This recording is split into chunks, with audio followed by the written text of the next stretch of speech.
ಕೆಲವು ದಿನಗಳಿಂದ ನೀನು ಎಷ್ಟೊಂದು ಸಂಕಟ ಅನುಭವಿಸ್ತಾ ಇದೀಯ ಅಂತ ನನಗೆ ಗೊತ್ತು ಶರತ್.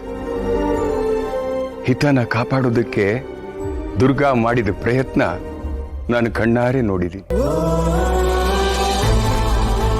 ನೀನು ನಿನ್ನ ಮಗಳ ಬಗ್ಗೆ ನಿನಗಿದ್ದ ಗಾಬರಿ, ಆತಂಕ ಎಲ್ಲ ಎಷ್ಟು ಜನರು ಗಮನಿಸಿದಾರೋ ನನಗೆ ಗೊತ್ತಿಲ್ಲ. ಆದರೆ ನನಗಂತೂ ಅರ್ಥ ಆಗಿದೆಯಪ್ಪ.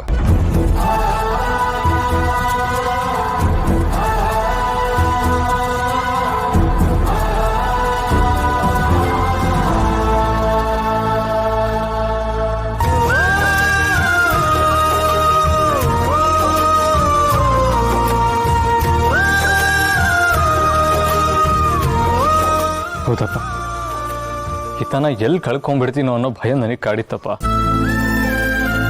ಹೇ ದುರ್ಗಾ, ಹಿತನ ಉಳಿಸ್ಕೊಳ್ಳೇಬೇಕು ಅಂತ ಪಡ್ತಿದ್ದ ಕಷ್ಟಗಳನ್ನೆಲ್ಲ ನೋಡಿ ನನ್ನಲ್ಲಿ ಭರವಸೆ ಹಾಗೆ ಉಳ್ಕೊಂತು ಅಪ್ಪ. ಇಷ್ಟೆಲ್ಲ ಮಾಡಿದ ದುರ್ಗಾಗೆ ನನ್ನ ಕೈಲಿ ಜಾಸ್ತಿ ಏನೂ ಮಾಡೋಕ್ಕಾಗಲೇ ಇಲ್ವಲ್ಲಪ್ಪ. ಆ ಗಿಲ್ಟ್ ನನ್ನ ತುಂಬಾ ಕಾಡ್ತಾ ಇದೆ. ಇನ್ನೂ ಕಾಲ ಮಿಂಚಿಲ್ಲಪ್ಪ. ಈಗಲೂ ಅವಳಿಗೆ ಸಹಾಯ ಮಾಡಬಹುದು. ಬಟ್ ಹೇಗೆ? ಆಗ್ಲೇ ನೀನು ಮತ್ತೆ ಹಿತ ಮಾತಾಡೋದನ್ನು ಕೇಳಿಸ್ಕೊಂಡೆ. ದುರ್ಗಾ ಮತ್ತೆ ಹಿತ ಮೊದಲಿನ ಥರ ಆಗ್ಬೇಕು ಅಂತ ನಿನಗೆ ಆಸೆ ಇದೆ ತಾನೆ? ಹಾಗಾದ್ರೆ ನೀನು ಅವರಿಬ್ಬರ ಮಧ್ಯೆ ಸೇತುವೆ ಆಗ್ಬೇಕು. ದುರ್ಗಾ ಮಾಡಿರೋ ಉಪಕಾರಕ್ಕೆ ದುರ್ಗಾಗೆ ಮತ್ತೆ ಹಿತ ಪ್ರೀತಿ ಸಿಗೋ ಹಾಗೆ ಮಾಡ್ಬೇಕಪ್ಪ. ಇದೆಲ್ಲ ಸಾಧ್ಯನಾ?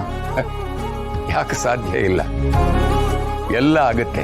ಆದ್ರೆ ನೀನ್ ಮನಸ್ಸು ಮಾಡ್ಬೇಕಷ್ಟೆ.